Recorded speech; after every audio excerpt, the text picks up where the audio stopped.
इस चैप्टर में हम शुरू करने वाले हैं स्ट्रक्चर ऑफ एटम। आखिर क्या होता है स्ट्रक्चर ऑफ एटम, ये हम शुरू करने वाले हैं इस चैप्टर में। तो स्ट्रक्चर ऑफ एटम में हम क्या पढ़ेंगे इस चैप्टर में? स्ट्रक्चर ऑफ एटम में हम इस चैप्टर में पढ़ेंगे इलेक्ट्रॉनिक कॉन्फ़िगरेशन।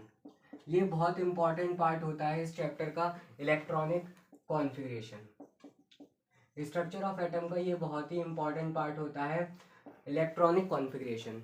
लेकिन अब इलेक्ट्रॉनिक कॉन्फ़िगरेशन के लिए हमें कुछ बेसिक बातें मालूम होनी चाहिए। जैसे कि एक साइंटिस्ट थे जिनका नाम है बोहर बरी। ये एक साइंटिस्ट हैं जिनका नाम है बोहर बरी। इन्होंने जो है वो आपका एक रूल दिया है हमें, क्या, जैसे कि मैक्सिमम इलेक्ट्रॉन्स जो हम फिल कर सकते हैं, मैक्सिमम इलेक्ट्रॉन्स जो हम फिल कर सकते हैं इन एन शेल। ठीक है, किसमें? शेल में। ठीक है, तो वो कितना है आपका? वो है हमारा 2n²। कितना? 2n²। अब यहाँ पे n क्या चीज़ है? यहाँ पे है नंबर ऑफ शेल्स। ठीक है, n यहाँ पे क्या है? Number of shells.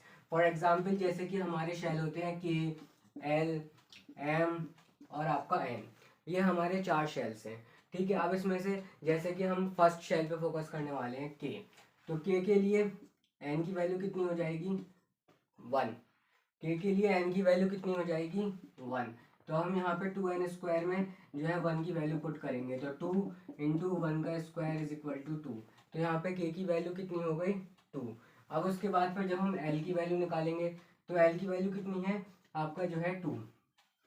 अब उसके बाद फिर यहाँ पे जब हम पुट करेंगे n² में तो इज इक्वल टू 2। उसके बाद फिर 2 का स्क्वायर यहाँ पे हमने करा, तो 2 का स्क्वायर 4, 4 2 जा 8।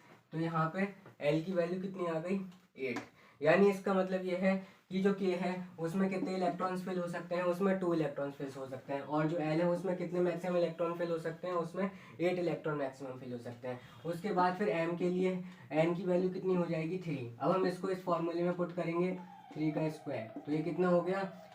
3 ये हो गया हमारा 18। यानी इसका मतलब कि M में कितने इलेक्ट्रॉन्स मैक्सिमम फिल हो सकते हैं? 18 इलेक्ट्रॉन्स फिल हो सकते हैं। अब उसके बाद फिर हमारा N के शेल के लिए हमारे पास N की वैल्यू कितनी हो गई? 4। तो यहाँ पे कितनी वैल्यू हो जाएगी? 2 इंटू 4 का स्क्वायर, 4 4 जो 16, 16 2 जो 32। तो यहाँ पे कितना आ गया हमारा? 32। यानी अब हमें ये पता चल गया कि जो के, एल, एम, एन हमारे 4 शेल्स हैं, इसमें जो है के में मैक्सिमम 2 इलेक्ट्रॉन्स की वैल्यू फिल कर सकते हैं, एल में 8 इलेक्ट्रॉन्स की वैल्यू फिल कर सकते हैं, और एम में जो है वो आपका एम में जो है वो 18 इलेक्ट्रॉन्स मैक्सिमम फिल कर सकते हैं, और एन में जो है वो 32 इलेक्ट्रॉन्स मैक्सिमम फिल कर सकते हैं। अब ये हमें पता चल गया कि कितने इलेक्ट्रॉन्स कितने भरकर फिल कर सकते हैं। अब उसके बाद फिर हमारे पास आता है कि जो इलेक्ट्रॉन्स वैलेंस शेल में होते हैं, जो इलेक्ट्रॉन्स वैलेंस शेल में होते हैं हम उनको क्या कहते हैं? Valence electrons. और वैलेंस इलेक्ट्रॉन्स कौन से होते हैं? वैलेंस इलेक्ट्रॉन्स वो होते हैं जो कि आउटर मोस्ट शेल में प्रेजेंट होते हैं। आउटर मोस्ट शेल में जो प्रेजेंट होते हैं उनको हम वैलेंस इलेक्ट्रॉन्स कहते हैं। और जो आउटर मोस्ट शेल होता है उसको हम क्या कहते हैं? वैलेंस शेल कहते हैं। ठीक है, उसको हम वैलेंस शेल कहते हैं। अब उसके बाद फिर ये हमें पता चल गया। अब इसमें फिर हम आगे बढ़ते हैं कि किस तरीके से इलेक्ट्रॉनिक कॉन्फ़िगरेशन जो है वो आपका करेंगे। अब हम देखने वाले हैं इलेक्ट्रॉनिक कॉन्फ़िगरेशन। इसमें भी हम इलेक्ट्रॉनिक कॉन्फ़िगरेशन में जो हम फोकस करेंगे वो बेसिकली जो है एटॉमिक नंबर 1 से लेके एटॉमिक नंबर 20 तक हम जो है वो फोकस करेंगे। एटॉमिक नंबर 1 से लेके हम यहाँ पे एटॉमिक नंबर 20 तक जो है वो आपका फोकस करेंगे। ठीक है, अब जैसे कि मान लीजिए हाइड्रोजन है। ठीक है, तो हमने यहाँ पे ऊपर शेल्स बना दिए KL, MN। अब हाइड्रोजन का एटॉमिक नंबर कितना होता है? हाइड्रोजन का एटॉमिक नंबर होता है 1। ठीक है, तो K में कितने आ गए? 1। अब उसके बाद फिर और कोई इलेक्ट्रॉन्स है ही नहीं, तो इसमें L और Mn और इसमें तो जाएंगे ही नहीं। ठीक है, अब उसके बाद फिर हमारा आता है दूसरा हीलियम। हीलियम के कितने इलेक्ट्रॉन्स होते हैं? हीलियम का एटॉमिक नंबर होता है 2। हीलियम का एटॉमिक नंबर होता है 2, यानी इसके पास 2 इलेक्ट्रॉन्स हैं। तो पहले में गए 2, इसका ख़त्म हो गया। अब उसके बाद फिर आता है लिथियम। लिथियम का एटॉमिक नंबर होता है 3। तो 3 में क्या होगा? पहले 2 इसमें गए, उसके बाद फिर 1 इसमें गया। अब उसके बाद फिर बेरिलियम। बेरिलियम में क्या है कि बेरिलियम का एटॉमिक नंबर होता है 4। तो 2 इसमें गए, उसके बाद 2 बचे तो 2 इसमें चले गए। अब उसके बाद फिर आता है बोरोन। बोरोन का एटॉमिक नंबर होता है 5, तो 2 इसमें गए और 3 इसमें गए। अब उसके बाद फिर आता है कार्बन। कार्बन का एटॉमिक नंबर 6 होता है, तो इसमें आपका जो है 2 गए, उसके बाद फिर 4 गए। अब उसके बाद फिर हमारे पास आता है कार्बन के बाद नाइट्रोजन। नाइट्रोजन का एटॉमिक नंबर 7 होता है, तो यहाँ पे आपका जो है 2 गए और यहाँ पे 5 गए। अब उसके बाद फिर नाइट्रोजन के बाद हमारा होता है ऑक्सीजन। ऑक्सीजन में कितने गए, 2 गए और आपका 6 गए। अब उसके बाद फिर ऑक्सीजन के बाद फिर हमारा क्या आता है, ऑक्सीजन के बाद हमारा आता है क्लोरीन। क्लोरीन का एटॉमिक नंबर होता है 9, तो यहाँ पे आपका जो है 2 गए, उसके बाद फिर यहाँ पे 7। अब उसके बाद फिर हमारा आता है नियॉन। अब नियॉन का एटॉमिक नंबर होता है 10, तो यहाँ पे आपका जो है 2 और यहाँ पे हमारा कितना हो गया 8। अब यहाँ पे 8 है, यानी कि आपका ऑक्टेट रूल के कंप्लीट के हिसाब से ये कंप्लीट है यहाँ पे इलेक्ट्रॉनिक कॉन्फ़िगरेशन नियॉन में, तो ये हम आगे चल के देखेंगे। अब उसके बाद फिर नियॉन के बाद फिर हमारा शुरू होता है सोडियम। सोडियम का एटॉमिक नंबर होता है 11, तो कितना हो गया 2 8 1। अब उसके बाद सोडियम के बाद फिर हमारा आता है मैग्नीशियम। तो मैग्नीशियम का कितना इलेक्ट्रॉनिक कॉन्फ़िगरेशन हो जाएगा, एटॉमिक नंबर होता है मैग्नीशियम का 12, तो ये हो जाएगा। अब उसके बाद फिर मैग्नीशियम के बाद हमारे पास तीसरा होता है एल्यूमिनियम 13, इसका कितना हो जाएगा, वही इसका एटॉमिक नंबर होता है 13, 2 8 10 और 3 13। ठीक है, अब ये वाले जो इलेक्ट्रॉन्स हैं ये आपका एम शेल में ही है। ठीक है,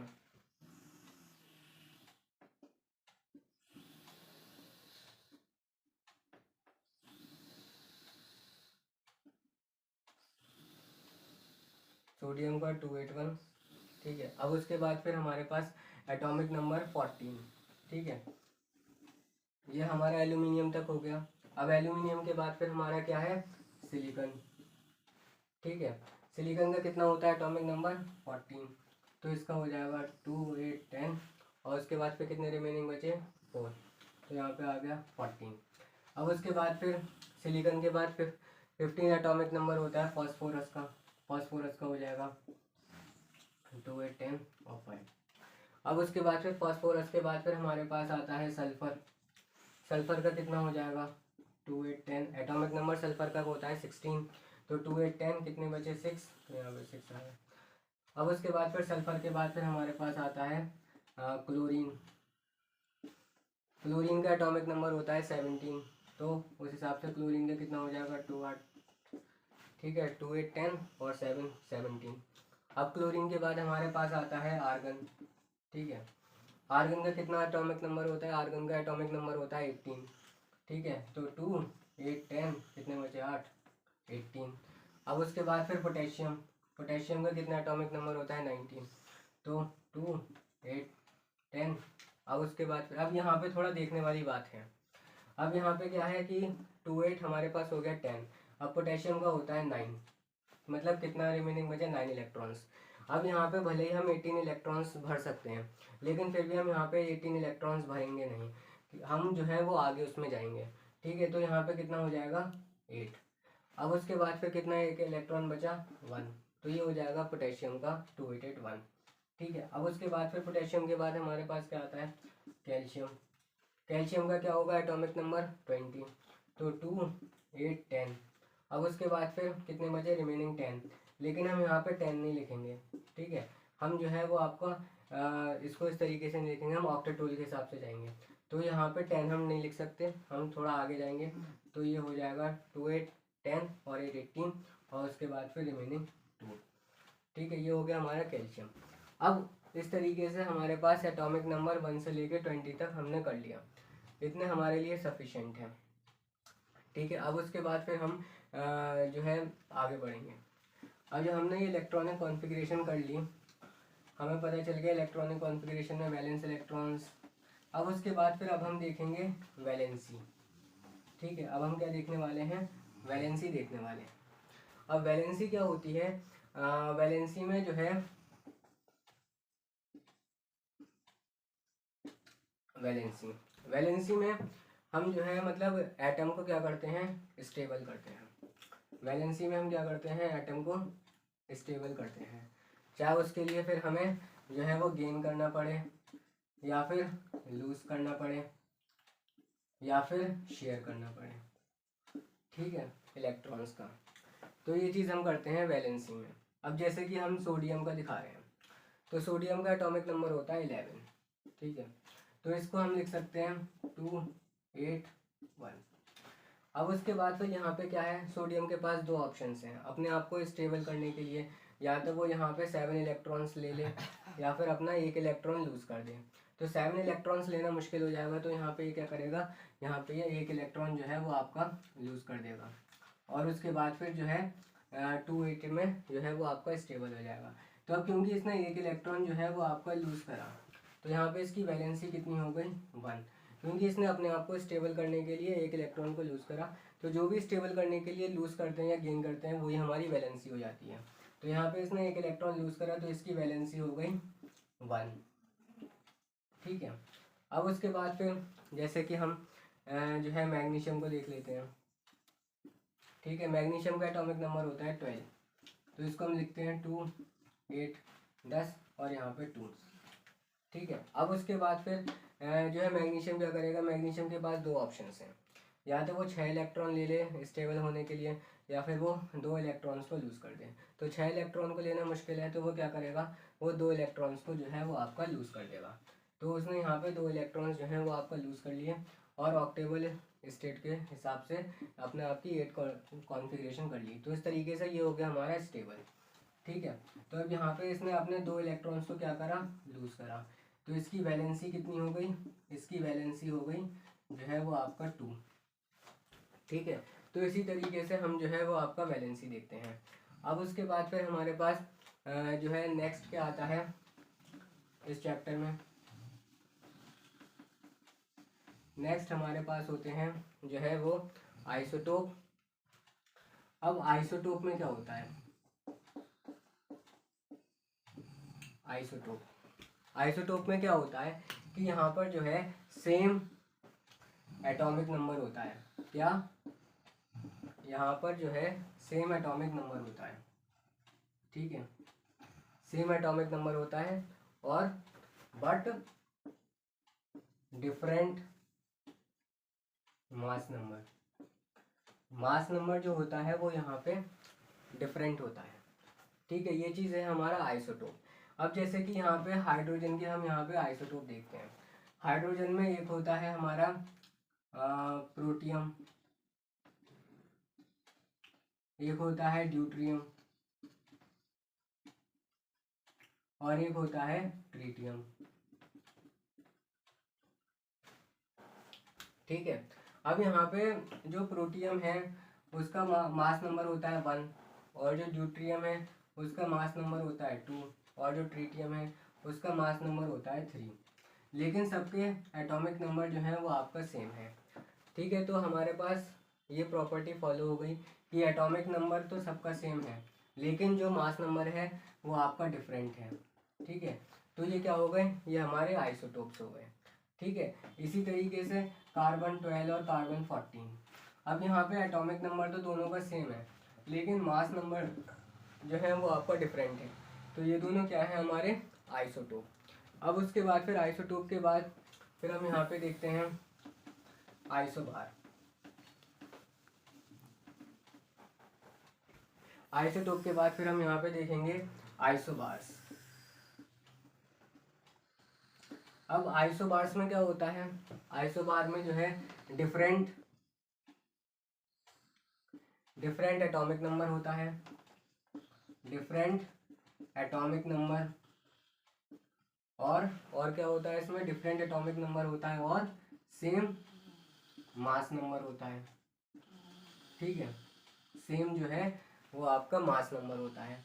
अब जैसे कि यहाँ पे हमने लिखे आर्गन और कैल्शियम, ठीक है। अब यहाँ पे जो आर्गन है इसका एटॉमिक नंबर है 18 और जो कैल्शियम है इसका एटॉमिक नंबर है 20, लेकिन जो आर्गन है इसका एटॉमिक मास होता है 40 और जो कैल्शियम है इसका भी एटॉमिक मास होता है 40। तो अब यहाँ पे हमें साफ साफ दिख रहा है कि जो एटॉमिक नंबर है वो तो डिफरेंट है लेकिन जो मास नंबर है वो आपका सेम है। तो हम ये कह सकते हैं कि आर्गन एंड कैल्शियम क्या है, ये आपका आइसोबार्स हैं, ठीक है। क्यों, क्योंकि इनके जो है एटॉमिक नंबर डिफरेंट हैं और मास नंबर जो है वो आपका सेम है। अब उसके बाद फिर हमारे पास एक चीज़ होती है न्यूट्रॉन्स, ठीक है। अब न्यूट्रॉन्स क्या होता है, न्यूट्रॉन्स बराबर हमारा होता है mass number minus atomic number, ठीक है, mass number minus atomic number. अब जैसे कि आप यहाँ पे देख लिए, आर्गन को ही देख लिया आप। अब यहाँ पे क्या है, ठीक है, जैसे कि हम यहाँ पे जो है वो आपका कैल्शियम को ले लेते हैं, ठीक है। तो यहाँ पे कैल्शियम का एटॉमिक नंबर था 20 और मास नंबर था 40, ठीक है। तो आप मान लीजिए कोई हमसे कहे कि कैल्शियम में कितने न्यूट्रॉन्स होंगे, तो हम क्या करेंगे, मास नंबर कितना है 40 माइनस एटॉमिक नंबर कितना है 20, ठीक है। हमारे पास क्या आ गया 20, तो 20 हमारे पास क्या हो गए, 20 हमारे पास नंबर ऑफ न्यूट्रॉन्स हो गए, ठीक है, इस तरीके से। तो इसमें हमने काफ़ी चीज़ें पढ़ ली। अब उसके बाद नेक्स्ट पार्ट में हम जो इसके थ्योरी डिस्कवरी मॉडल्स हैं वो पढ़ेंगे। Thank you.